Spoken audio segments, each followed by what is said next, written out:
Hello, my name is Crystal Chibu and I'm your Hope Catalyst. Today, I'm going to be lending my voice and also answering some of the questions that people have entered into my DM to ask concerning domestic violence.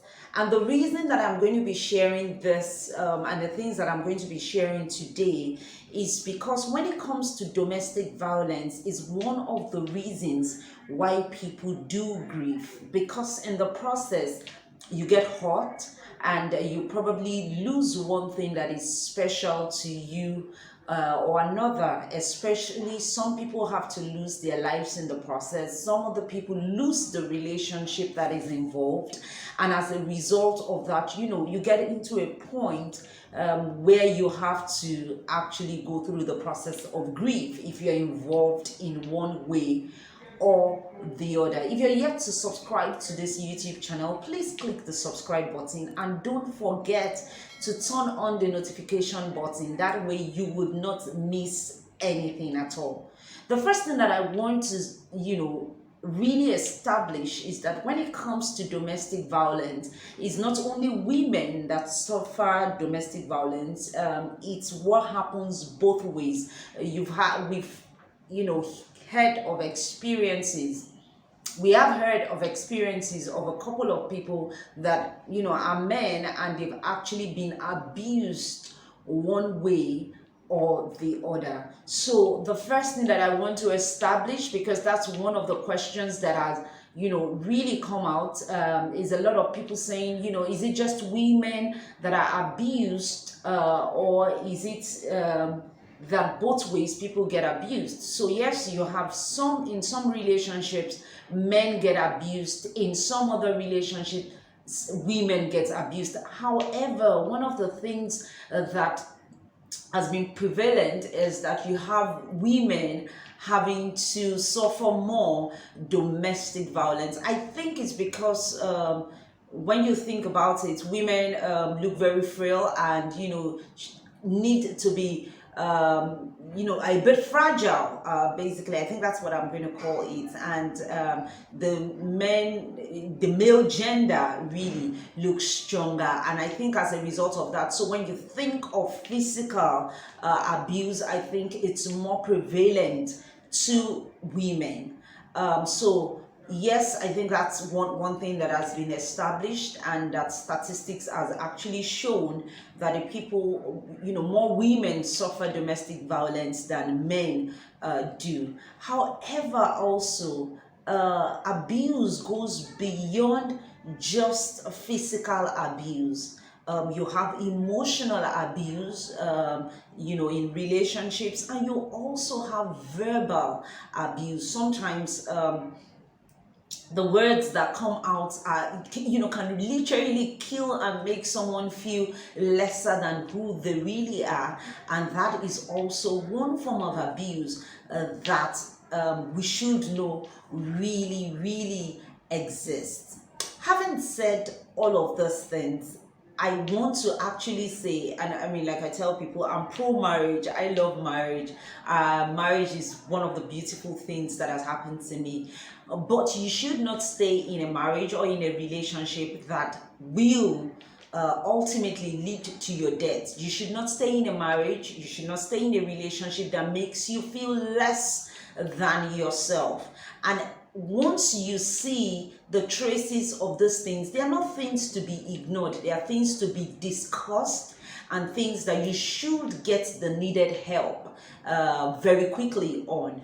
I know, and I want to make this video also a bit Afrocentric and very African. One of the things that the culture encourages us to do is to stay in your marriage. It looks like marriage is the ultimate thing, and so a lot of people just want to get into marriage and all of that. While that is very good, it's important to note that your life is more important than anything else. If you're not alive, you cannot actually stay in the marriage. So you want to make sure that you keep yourself alive.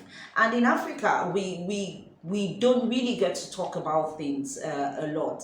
And so you have therapists, you have counselors, you have people that you should talk to should you be going through any form of abuse or the other. You can actually drop a message for me in my DM, and then I can actually, where I cannot provide you that help, I'll point you in the direction of where you should actually be going to. It's sad that a lot of people have to go through this, and it's becoming prevalent, and so it has become something that we need to talk about. Don't forget that your mental health is important, your physical health is important, and as a result of that, if you're in an abusive relationship or a marriage, it's something that you want to make sure that you very quickly find help and find a way to get out of it.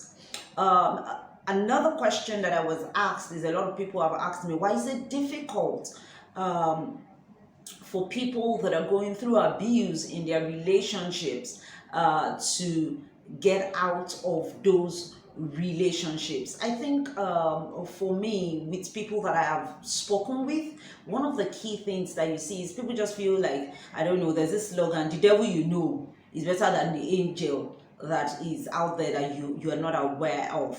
So it feels almost as if I know what the tendencies could be. There are times when we've been able to manage it, so let me see if I can actually cope and see how I stay in it. I think another thing is, people are wondering, what will people say about it, and so people want to keep up appearances and just make it look like everything is fine. Again, I want to tell you that it's not okay for you to stay in that kind of relationship.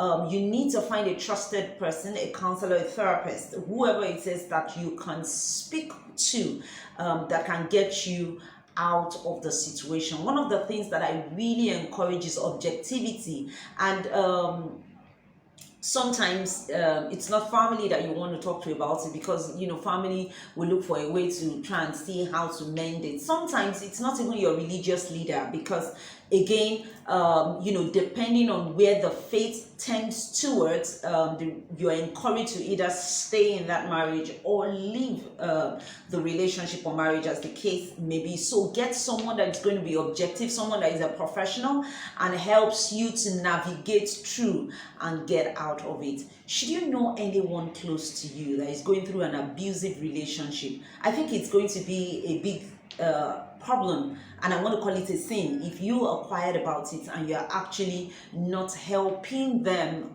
you're not helping give them a voice and helping them to address it as it is necessary to be addressed. It will be important that you'll help them get help where it is needed. If this video has helped you, or someone that it's going to help, I want you to click the share button and share with as many people as you can.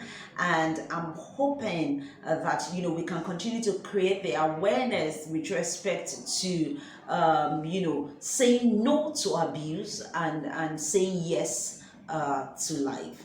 Thank you very much, and have a good day.